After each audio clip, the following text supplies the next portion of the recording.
Phyllis, welcome to the Scenic Route Podcast. How are you? Well, I'm really good, and I'm so happy to be here with you, and thank you for having me. Yeah, you're so welcome. It's really close to my sociologist heart, this conversation today. And Right, yeah, I've been thinking it was just the first presidential debate was just a few days ago. right, Um, and I read someone on social media saying, "Oh, I'm not following that. Like I'm kind of like not following what's going on in the world. Like it's too distressing." And I was like, on one hand, that's a lot of privilege if you can exclude yourself from what's going on in the world. Um, hmm and at the same time, I get that a lot of things that are going on right now are too overwhelming. And yet, I don't want to close myself off from what's going on in the news, what's going on in the world. Like, I want to know how shit the situation is in Sudan or in Gaza or what's going on in the US. Like, everything, we cannot exclude ourselves from society. We're part of it, we're part of the systems. right. And yet, I thought myself, okay, how, like, what's your stand on this? Do you like follow, like, you're like, follow or like, follow with like precautions, which is always like follow with precautions, yes. Right. Or Yeah, well, I'm a psychotherapist and I come from the world of understanding how we are impacted by our family systems and how we each as individual impact our family mm, systems. And that happens on all different levels, whether it's your family of origin, your school, your business, your place of worship, your community, your state, your government, or your place in the world. They're all family systems. mm, And the one of the underlying gifts of the family systems work that psychology now really embraces is that we're conditioned by what's happening around us. It mm, affects us for better or for worse. And sometimes it's for better. If you're living in a supportive, encouraging, safe community that respects you and that wants to provide for your basic needs, great. mm, Um, and there's millions of people who don't have that. And there's people, many, many, many people here in the United States who don't have that from the mm, largest institutions that we're subject to. So for me, I feel like whether we want to know or not, we're impacted by it. mhm, And so for myself, I'm sort of like you. I feel like I need to know mm, some. I need to know what's happening around me, what will impact me, what has impacted me, and for the sake of how can I be the best participant in mhm. that?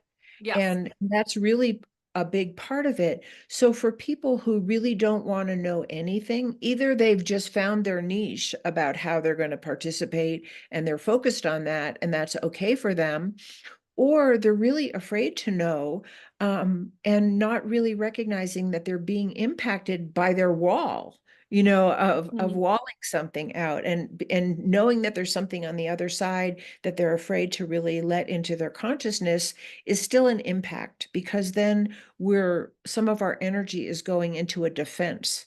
I'm defending against knowing, because it feels overwhelming to me. And while I have great empathy for that, because some of what's going on in the world is really overwhelming for most people, what I have found psychologically is that feeling powerless is not a good way for anyone to feel. We're not wired to feel at a complete loss to mm, help our environment or the people around us or ourselves. And so for me, the best antidote to feeling powerless, and there's a level on which we are powerless. I cannot change all the laws in my country. I can't change the Supreme Court's decisions, So there's things that I'm truly powerless over. And I think the antidote to that is to find where you do have power. mm.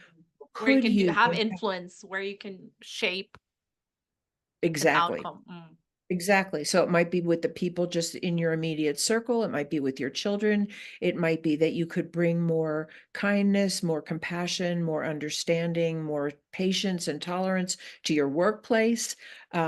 It could be that you want to write a meaningful letter to the editor, or call your senator, or call people, in positions of authority. It could be that you want to go demonstrate peacefully somewhere or run for office. But whatever it is, whether you think your sphere of influence could be what we consider small, but it's not if you're helping the people around you, Mm. or large in terms of impacting a large number of people, find where you have appropriate power, because I think that actually infuses a life force and a sense of meaning and purpose, and involvement in an appropriate way in what's going on, rather than either railing against it or feeling Mhm. powerless to change it. That is such a good point and really a powerful reframe. And I see, for example, voting as one of those aspects that you, Right, as a public, as a civilian, that you have the right to vote.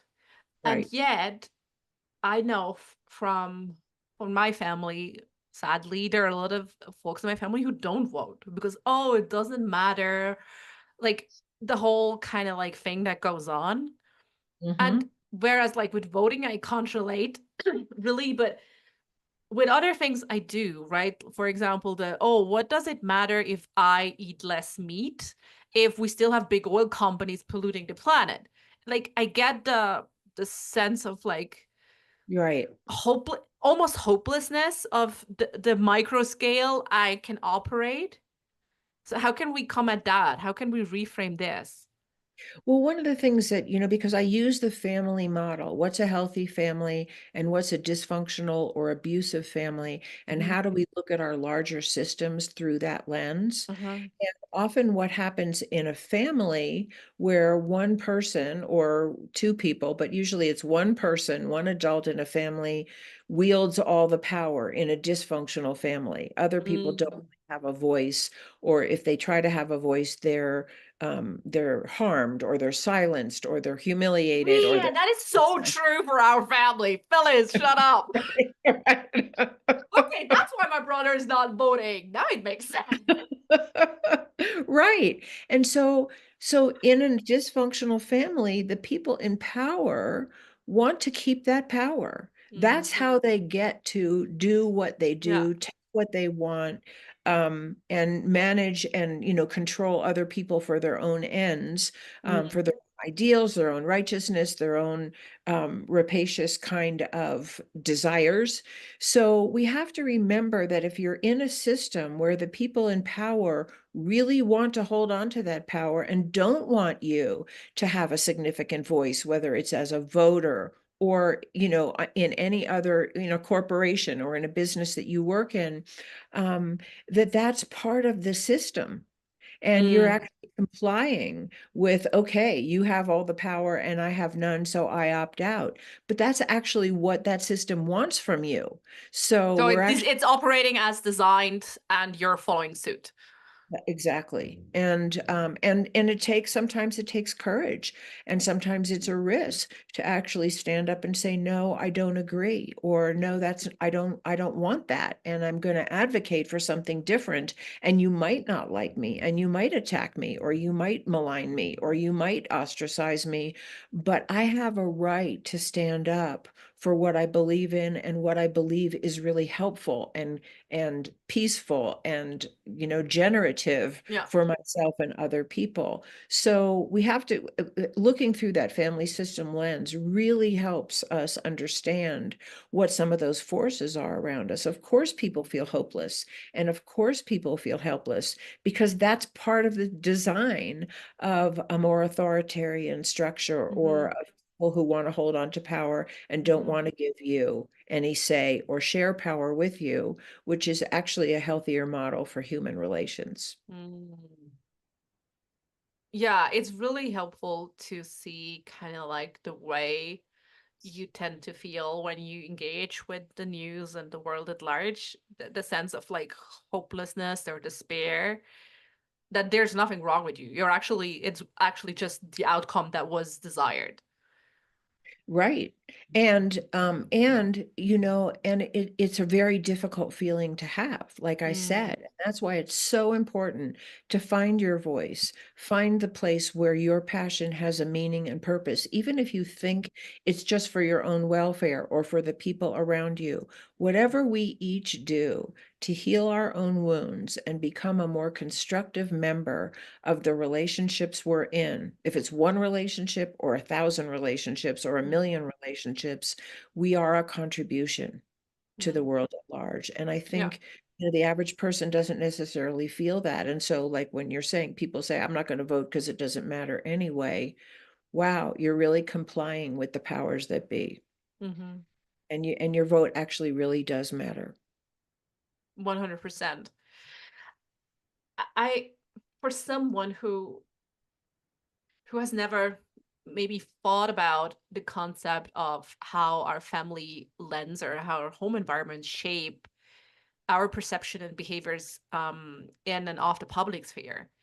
Could you give us, from your experience, other examples of the ways or in what ways our family systems or home environments actually do shape our perceptions and behaviors? Right.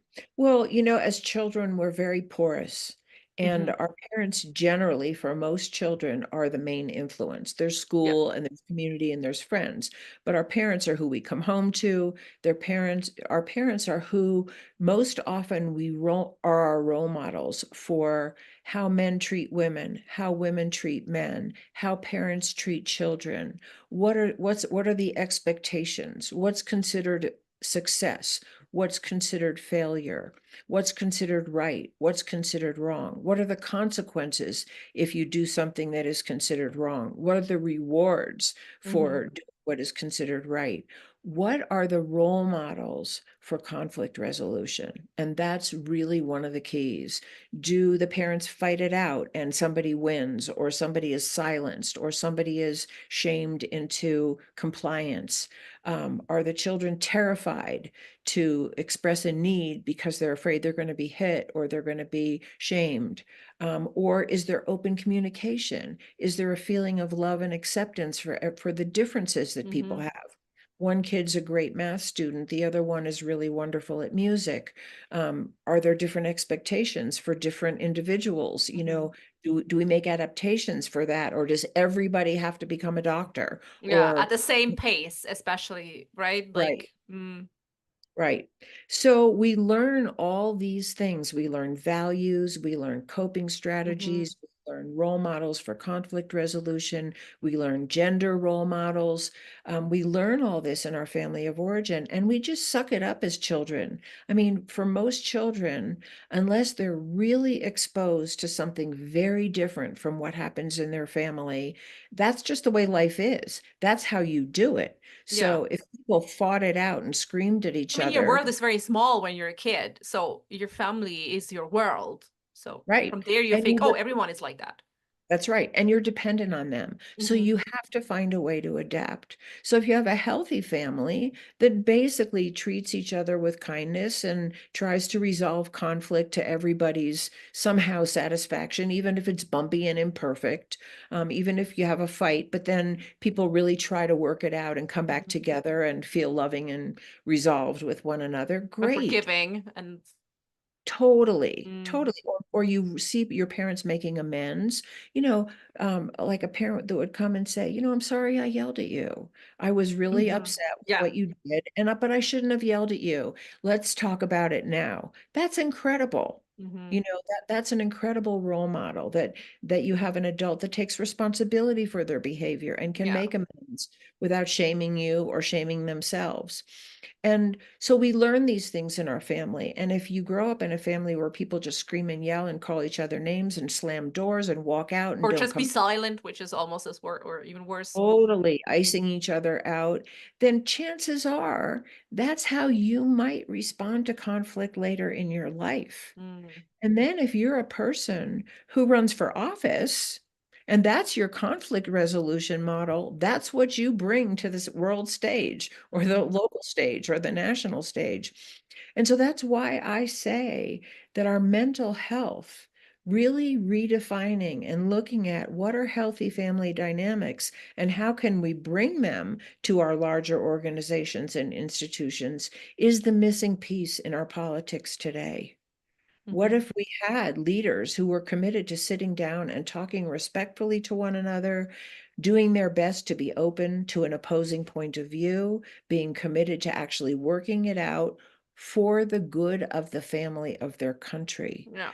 Because when parents are unendingly divisive and fighting and verbally or emotionally or physically violent with each other, their children suffer. And when leaders in large organizations and institutions are role modeling those same dysfunctional Mm-hmm. dynamics of overpowering each other, and it's a win-lose model, and I'm going to win and you're going to lose, Yeah. everybody suffers. And we're Mm-hmm. really suffering here in the United States, and some people much more than others. Yeah. I mean, I think it's really a global suffering because we Yeah, have I do very too. similar situations in a lot of Right. countries. Um, yeah, it's really how this really shapes us in even in ways that most of us are not conscious of, That's right. to And how that's to why I start wrote my book. entangling this. I'm sorry. I'm sorry. Go ahead. Yeah, Yeah, it's something that only comes to light when you really start to do the work and you're really looking at things and like, why am I behaving so, like, it really requires a level of reflection. that's right. So how can anyone who is kind of like more at the beginning of this kind of work, how can what's a good entry point for them to start?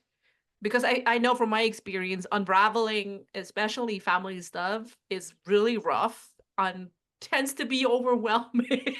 Mm-hmm. Mm-hmm. Mm-hmm. Like, from your experience and expertise, is there, I don't know, I don't want to say an easy way in because there's probably no such thing, but how can we start to be more mindful of, oh, actually, this I might react this way because of the environment I grew up in? Right. Well, I think you used a really important word, and that is self-reflection.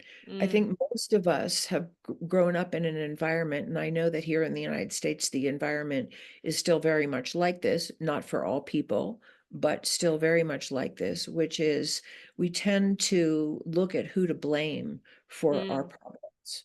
And it's a very finger pointing, mm. that group is responsible for these economic ills. And you This know, administration is to blame for right, XYZ. Mm, right. Or that ethnic group is the cause of all our problems, or that yeah, religious group, or that yeah. I gender. mean, we have that too in Europe as well. Like, we love to blame certain ethnic Right, groups for whatever. Yeah. right. And so the key really to resolving our human relations is taking responsibility for yourself. Who am Mm, I in this interaction? Am I yelling back at you? Am I rolling my eyes when you talk? Do I threaten to leave? Do I slam the door? Do I call you names? Am I passive aggressive? Do I just look at my phone while you're talking instead of really paying attention mm-hmm, to you the way I want you to pay attention to me. mm-hmm, So, and actually, when I was in graduate school, I had a teacher who was teaching a class in couples therapy, and I never forgot one of the things he said, and then it became a cornerstone of some of what I have developed myself in terms of what are the healing principles. But the thing he said was that the couples that he worked with that did the best mm-hmm, and had the best outcome for their relationship and were able to really come back together in a healthy, loving way. mm-hmm.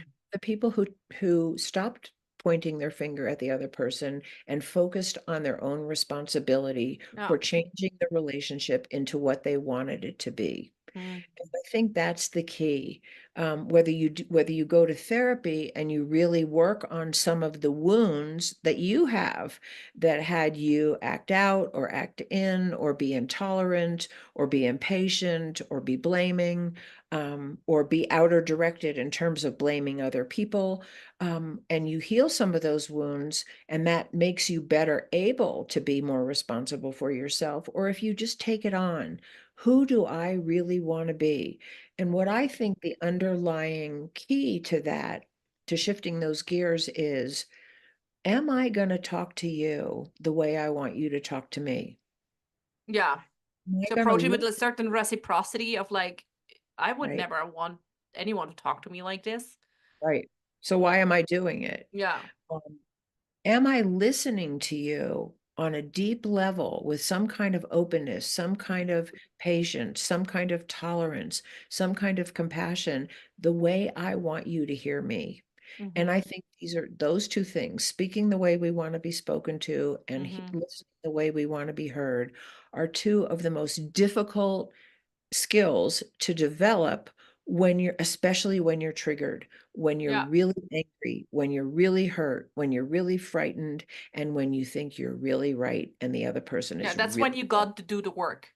Like when That's you right. really, and I mean, I know this because I know from like, for me, the instances this shows up the most is I really disdain how a lot of people talk to their kids.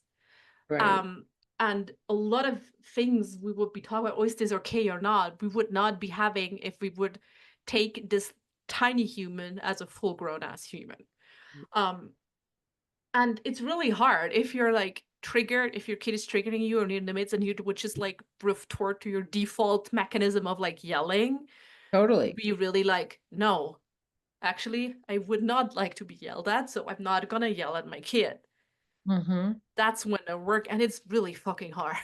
It's it's the hardest. And one of the things that I don't think we think about a lot is it's actually easier to fight. I'm just in reaction mode. I yell, I'm righteous. I want you to hear me. I don't want to hear you. I'm going to kind of, I want to pummel you. vent. I want to get my anger, my air out. It's about me Right. It's releasing. actually easier. It's just automatic reactive mode, really reining myself in and reflecting on who I'm Mm, being and trying to be the person that I want you to be for me is much harder. And it's much more worth it because it's the key element to actually coming back together and resolving our differences. And one of the things that I've just become so aware of, the more and more I've talked about this, is that we have to graduate from the win-lose paradigm, mm, and we're yeah. still running on it. If one person wins and the other person loses, what happens to the person who loses? Mm, Because they're angry, they're unheard, they're unsatisfied, they feel alienated, and their issues not having been heard or not having been respected or not having been given a place at the table only inflames their reactivity and their defense mode more. And I think we really have this not only in homes, but we have this on a national and international level, that we really repress people. mm-hmm, We silence them. We don't want to hear what their real legitimate complaints are and meet their legitimate needs. We silence them for our own power and acquisition, and our own, righteousness and all the reasons that people overpower each other. And we create victims, just like an abusive parent who doesn't want to hear anything from anybody else and wants to rule the roost according to their own needs and desires, mm, creates victims in their family who become symptomatic. And we have so many symptomatic people in this world. And many of them are picking up weapons. They're angry. They don't feel like they have any power, so they turn to violence.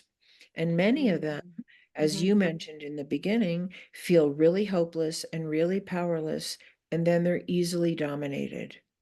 So mm, if you have people who are invested in being the aggressor and the dominator, and people who are easily dominated, you have the recipe for a very unsafe, undemocratic, unhealthy yeah. um, environment on a Yeah. large scale.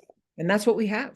Oh, yeah. I mean, we've seen this in so many countries where you have this, I mean, especially also in the Middle East, right? Where you have this vacuum of power and you have like economic hopelessness, everything Right. is in shambles, and then you have someone promising the hopeless people something they want to hear, And it's a we backward. know we know from sociology and social psychology, this is the number one way to radicalize people.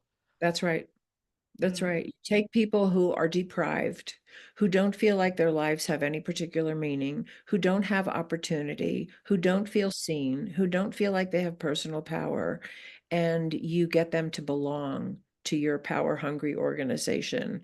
And they finally feel a sense of belonging because we're starving for a sense of meaningful, safe, valuing belonging. But if we don't get it, and you see this on a schoolyard, a little kid who doesn't feel loved or doesn't feel like they're included, they can be inscripted to support a bully on the playground, or they might be the target of a bully, one mm, or the other. But we want to belong. mm. We're born with that. We're born wired for love and belonging. And when we don't get it, we become symptomatic. And Yeah. we do that as children, and we do that as adults. 100%. But I feel, yes, belonging, but the step before belonging is connection, That's right? right. We need to be able to connect with people again. And this is the funny paradox, right? We're as connected as probably never before through technology. And at the same time, we're drifting so much further apart from each other. What How can we establish this connection that the connection points to connect again with people, to then be able to build trust and create this safe belonging. Well, I think many people have lots of feelings about technology, and I think that we should be thinking about it and what the effects of technology are. And in some ways, it does connect us. I can talk to somebody on WhatsApp on the other Yeah, side of I the mean, we world. wouldn't have met, we wouldn't have had this conversation, right? I mean, Right, it has right. great aspects for sure. It has wonderful opportunities for connection, Mhm. but a lot of social media, and what's on sort of the news feeds on technology are not real connection. They're Mm, very, very superficial. They're very image oriented. They're a substitute for real human connection. And I mm, think there is no substitute for real human connection, for being with people, for belonging, whether it's to one yeah. person or a group of people or a community, for feeling that you are seen, that you're valued, that you have a place, and that you matter. And I don't think we can get that just from social media. So I think, Mhm. unfortunately, because people are so mobile, and they move around a lot, and a lot of people don't live anywhere near their families if they want to. Um, and that a lot of people really don't have the skills to reignite a sense of community and belonging around them, and they're more subject to just being influenced by whatever comes their way across social media, because that's where they're looking for connection. So Mm, I think we have to bring the focus back to our actual human relationships with other people, because it's harder. On social media, you can put out whatever you want, and you can yeah. hide anything that you don't want to expose. But in a real relationship with another human being, we're our whole selves. And if we want healthy relationships, we have to learn how to create them and work them out when they're in trouble. Yeah, which again is really hard for us because most of us have not been modeled this as kids. What Right. makes a safe Right. relationship? And uh I mean, we could go down a whole different alley of like media literacy and the influence of mass communication and how we could just, but yeah, I want to go circle back to something that I feel is even more important. Um, and you phrased this beautifully of that we kind of like have to graduate from the win-lose paradigm, and I even go further. We have to absolutely dismantle it. This whole black and whiteness. Like, Right. what what steps? How can we contribute on a personal and on a public level to that dismantling of the like that the Mhm. win lose Well, dichotomy. I mean, there's many things, but one big thing is to understand what's at stake if we don't dismantle Mm, it. The win-lose paradigm is what creates war.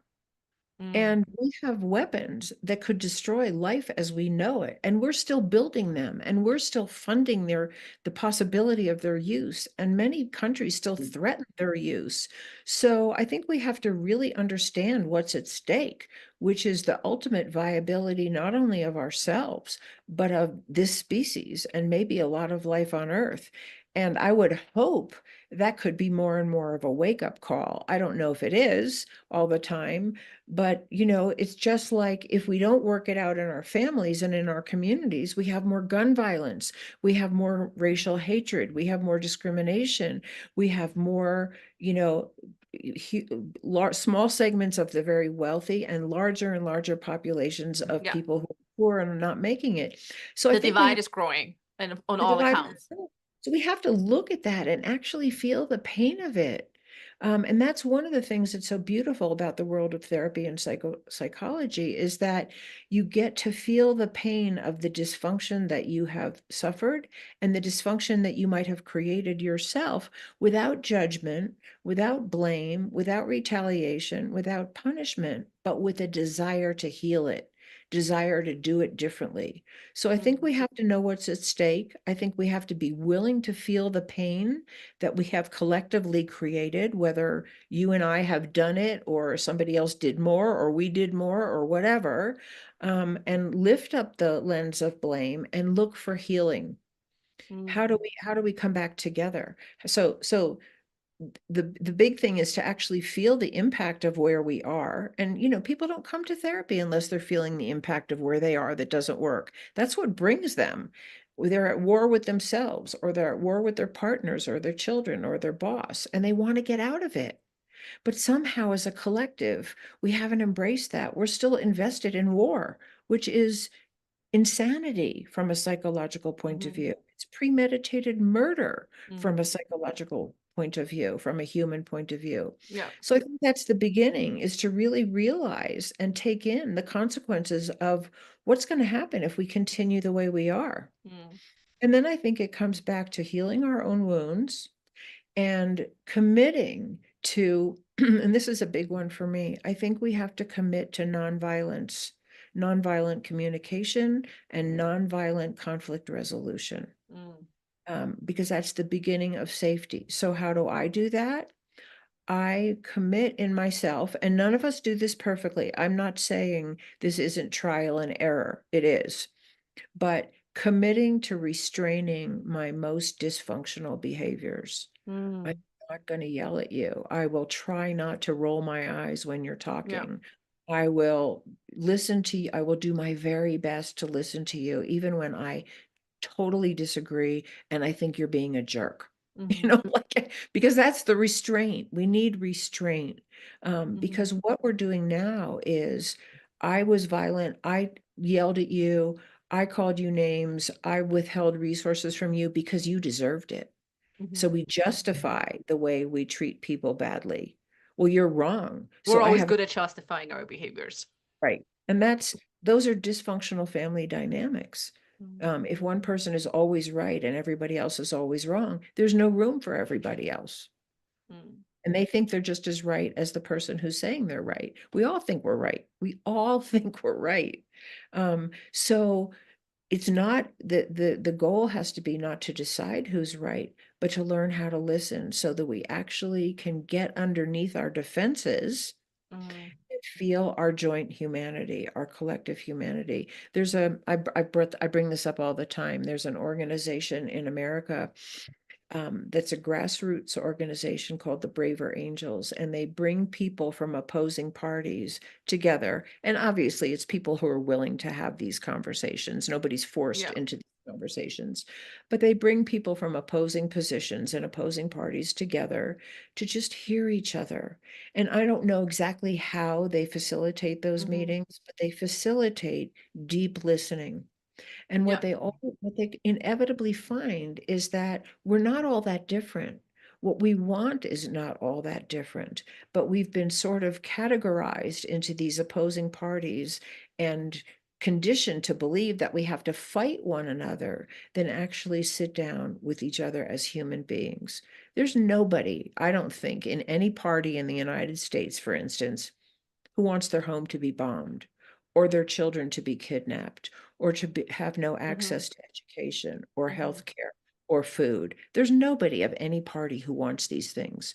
These are all basic human needs. And I don't think there's anybody who doesn't want to belong to something that's worthwhile or to feel like they matter or have a voice. And so, how can we meet on that level playing field and then listen to our differences and actually try to work them out? But how can we do that if the meaning, the values of the opposite party go against your livelihood? Well, I think it speaks to a larger issue Mm, because we're living in a domination submission kind mm, of culture. And that's the win-lose paradigm. Somebody mm-hmm, wins, somebody loses, somebody mm-hmm, dominates, and somebody has to submit. And that whole paradigm has to shift. So mm. if you live in with values that I really don't agree with, and I don't want to live by myself, I may not be able to change your mind, but I don't want you to impose that on me. And if Exactly. But that's what's currently happening. right, I'm saying, okay, I don't know, I'm against the abortion. That's a common example. So I'm just gonna prohibit everyone getting an abortion because it's my religion. And it's like, well, no one, then if it's your religion, then you're free to not have an abortion, but you cannot oppose this on anyone else. right. Right. Mm. And I think we just have to keep advocating for that, Yeah. that that we, I mean, and again, this is like constant negotiation. If you're in any kind of a relationship, and hopefully a fairly good one, but you know that even in a fairly good relationship, you are constantly negotiating what you can have, what the other person wants, what you're going to do together, what you're not going Yeah. to do, what you believe in, um, from the smallest thing of what we're going to have for dinner to how we're going to raise our children, or larger involvement in our community. What's that going to be? It's constant negotiation, and we have to have the tools to do that nonviolently. Yeah. So if one person believes in, one thing like abortion and another person doesn't believe in it, there is a way to work it out.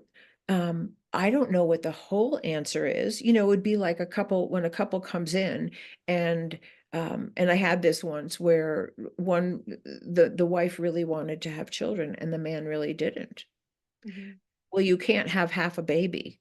There isn't a compromise in that. Mm-hmm. So either one person agrees, not forced, but Mm-hmm. agrees to the other person's desire in a case like that where it's black and white, and Yeah. certainly not issues are all black and white. Many can be compromised, but where it's really black and white, either one party agrees to go with the other, or you separate and you go your own ways And live peacefully. your truth.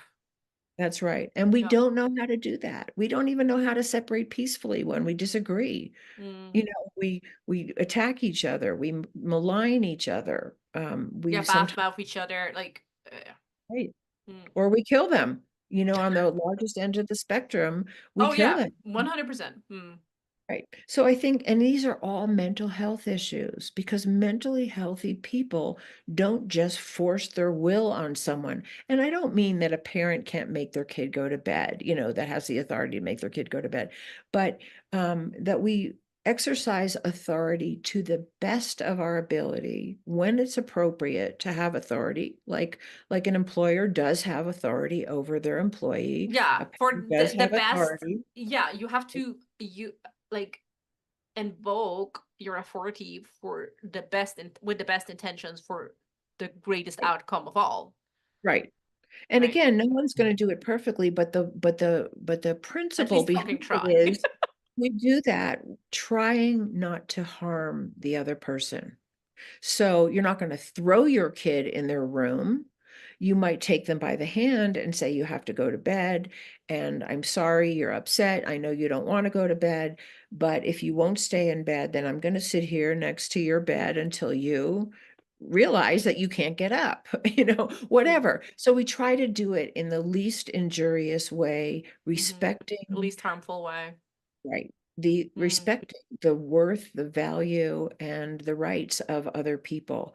And we just keep committing to do that, not saying I give up because you're a jerk. mm. But these are Yep. very difficult things to do. And all I would say is we urgently need to learn how to do them for our own survival Mm. and for the welfare of our children and all future generations, because what we're doing now is not safe for anyone. We see the destruction on many, many levels already, and it's not going to Right. get better. But I want to circle back because this is something I really struggle with on a personal level. And I'm curious to hear your take on your reframe on this. I'm sure you're going to help me reframe it. The the whole question of there is no right or wrong, like with abortion, yes, there might not be, but I see this, I don't know, there's something going on that I don't sometimes refer to as kind of like the demonization of science and knowledge of we where people treat their opinion as knowledge, as facts, as and this is just not the case. Like climate change is something, right? Where we know it's happening. We Mm-hmm. have scientific data that shows us it's getting warmer, we have more like emissions, all these things. And I personally do feel there is a right and wrong stance on this. Like if you're saying, oh, it's not happening, then okay, that could is your opinion, but like it's not a fact. Like I don't know. So there's like we're not going back to the Middle Ages where we Right. not believe science. I mean, Right. what else do we can we hold on to if we're like, science is a hoax? I'm Well, curious. well, What's your take on I think several it? things about that. I mean, and these are fabulous questions because I think we all have them and we don't know what to do with it, really. And it's not that I have all the answers. I just think that psychology has some big perspectives that need to be brought to bear. Mm, So, um, to a certain extent, when people say that it's just a hoax, for instance, mm, um, is that denial? That's a psychological condition. These yeah. places are being Mm-hmm. flooded. Certain islands are now underwater or going underwater, or we have more hurricanes, or the meteorologists can see that the whole wind cycles and whatever are changing, and that when the air heats up, that you have a different climate being created on land and in the air and in the sea, and they're all interconnected. So one of the things is that when people want to stay in power, they deny the evidence that would have them have to change their position or what they're Mm-hmm. doing. So that's a psychological issue. But I think on an even bigger level, that I think the best psychology and healing work of any kind, whether it's mediation or some other practice, is that we've lost the desire to actually sit down and hear many voices. So what if we had an assembly of people globally, the people who lived on those islands that Yeah. are being submerged, the people who have lost their lives of their loved ones and their homes and their communities from tornadoes that never used to strike their area Mm-hmm. before, the scientists, the people who have economic interests, the people who create policy. What if we created a culture, because this is a healthy family culture Mm. where we listen to each other Yeah, and we like like Haber, like the sociologist Habermas, Jürgen Habermas is defining it like this as the public sphere where like a society engages in critical public debate. Like you come right, together, right. respectfully engage, and you might think differently or you don't, but you come together and sort and talk through things, which is Yeah, currently not really happening. because many people's voices are not even allowed to be heard, Yeah, in the arena. or the, Mm, or they're demeaned, or they're attacked, or they're silenced in even more repressive ways. Sometimes they're jailed or killed. And these are all mental health issues because mentally healthy people don't silence other voices. They learn to tolerate opposition or uncomfortable truths. Maybe I'm running a company, and what I'm doing and how I make my profit does something that is environmentally unsafe. Could I be willing to hear that? It would take a lot for me to be willing to factor that in, or am I just going to be a denier, or an ignorer, or strong arm my way into getting my way because I might lose some money? These are huge issues, but they're psychological issues, and we've made them ideological issues. And as long as they're ideological issues, we're going to fight. And when there's psychological issues, we could look for how do we restore ourselves to healthy human relationships. So it's if we reframe ideological issues, psychological issues, it at least opens up a toolbox for us that we could use to work, like treat or ease these symptoms. Right. Right. And again, it's going to be hard work when you have issues like abortion, where some people feel really strongly one way and people feel really strongly the other way. It's going to take a lot of dedication to work that out in a way that people can live with. And I think it has a lot to do with everything we're talking about. Are we going to stay in a win-lose, or how does everybody win in a situation like that? How does everybody win when some people are threatened by the idea of climate change and other people see the danger to the sustainability of life on Earth? How do we do that? We have to be able to sit down and talk to each other without threats, without violence, without name calling. That's the first step. And there is no other step. It's not going to get resolved any other way. We're just going to keep fighting. And I feel you have to sit together, yes.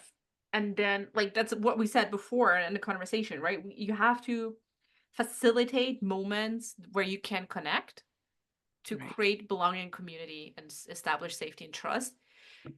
And then another important thing is, like, sometimes you would get people to agree to like sit together, but it's kind of like you have to approach it with a kind of like different spirit and mind as well.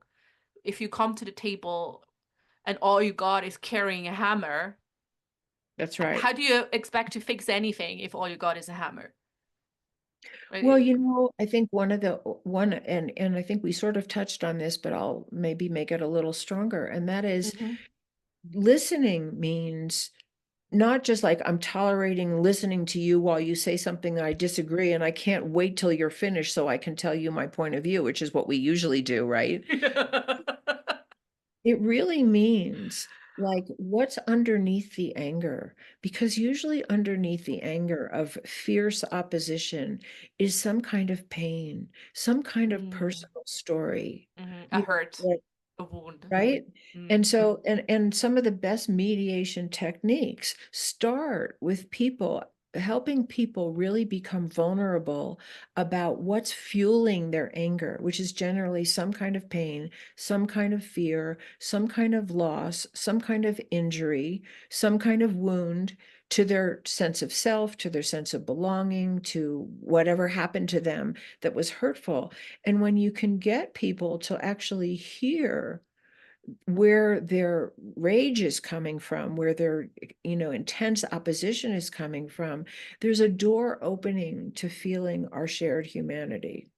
And many people have experienced this in relationships. How many times have maybe had a fight with your husband or your wife, and and you fought about it and you got really angry and somebody was upset and yelled and somebody cried, or you both yelled or whatever. No, And then you threw stuff. right.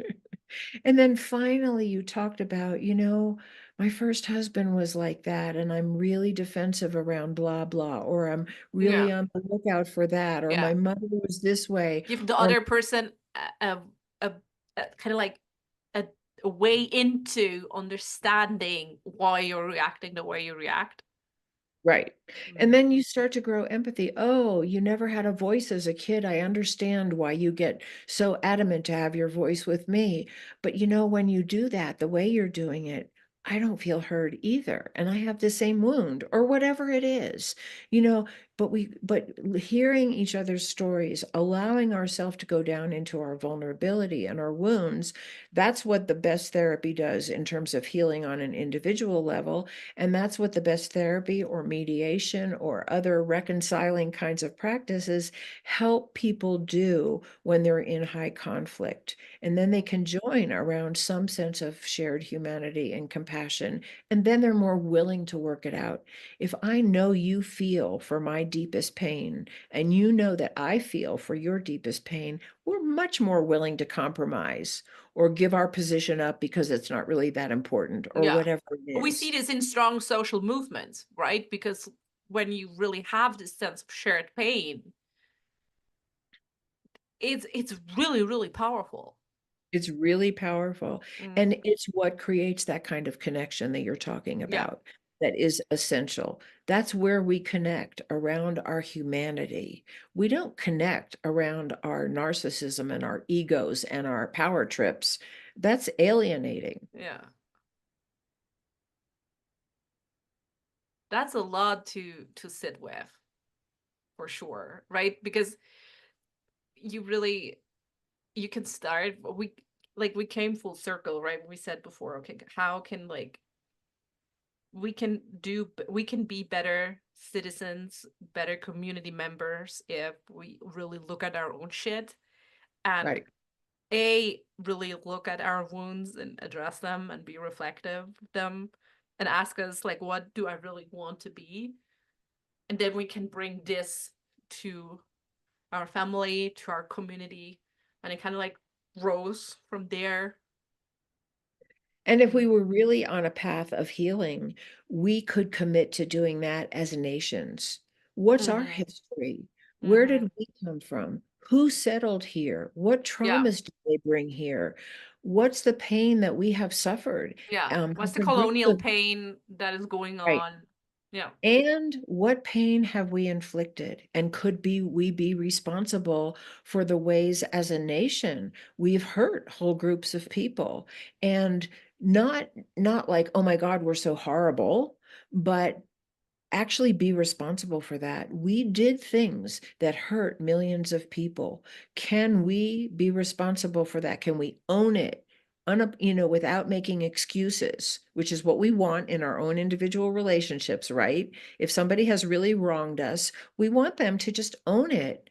And the best amends that anyone can make for something that they've done that has hurt another person or other people is to do it differently now. That's the best amends. So if I've been screaming at you or I've been icing you out when I'm angry, I can commit to not doing that anymore and Mm. sit down at the table and really talk to you. And, when we're talking on a national level, we're talking about people whose ancestors were killed, whose land was taken, who were enslaved. I mean, we're talking about big traumas Yeah. that probably many, many countries have inflicted on more vulnerable We populations. have genocides in lots of different countries. Like there is a lot of national and international trauma that Absolutely. has happened. Yeah. And these are signs of emotional growth and health when a person or a country can take responsibility for what they've done and not just talk about the hurt that they've endured. Of course, we have to talk about the hurts that we've endured. Of course we do. And we want reparations and we want justice and we want our voices to be respected and honored and valued. But we also have to be responsible for what we've done. Mm. And that's what's called a healthy ego. It's not ego like conceit. It's not ego like narcissism. It's like core inner strength that can really take responsibility on, and again, Yeah. we do Seeing this that we imperfect. can be wrong, admitting that we were wrong, and Right, committing to do better. right. Mm. This is really powerful. And I really, yeah, I'm like, I really enjoy ending this conversation on this note, because it's so powerful to really be like, there's so much that we can do, even if it feels hopeless or even if you feel hopeless or powerless. And I think, yeah, thank you so much, Phyllis, for showing us a lot of reframes, how we can approach this differently. And it's really, yeah, I know this is a conversation where I'll be logging off, and then I'll be like marinating and be like, oh yeah, this is actually so true. And Right. not just why my brother doesn't vote. Now I know that. So if people want to hear more from you, how can they get in touch with you? Yeah, the easiest way to get in touch with me is through my website, which is my name, Phyllis Leavitt, PhyllisLeavitt, phyllisleavitt.com. You can contact me through my website. You can sign in for my newsletter. If you do that, you will get a free PDF that talks about the specific elements of how to repair conflict, how to be in conflict differently, that you can apply to your own life and your own relationships. But I have many interviews on YouTube. I'm on LinkedIn and Facebook and, the main social media. And you wrote a book. And I wrote a book, and that, if you really want the in-depth version of everything and the full version of everything we've talked about today and much more, it's in the book that you can see in the background. It's called America in Therapy, A New Approach to Hope and Healing for a Nation in Crisis. But it really applies worldwide.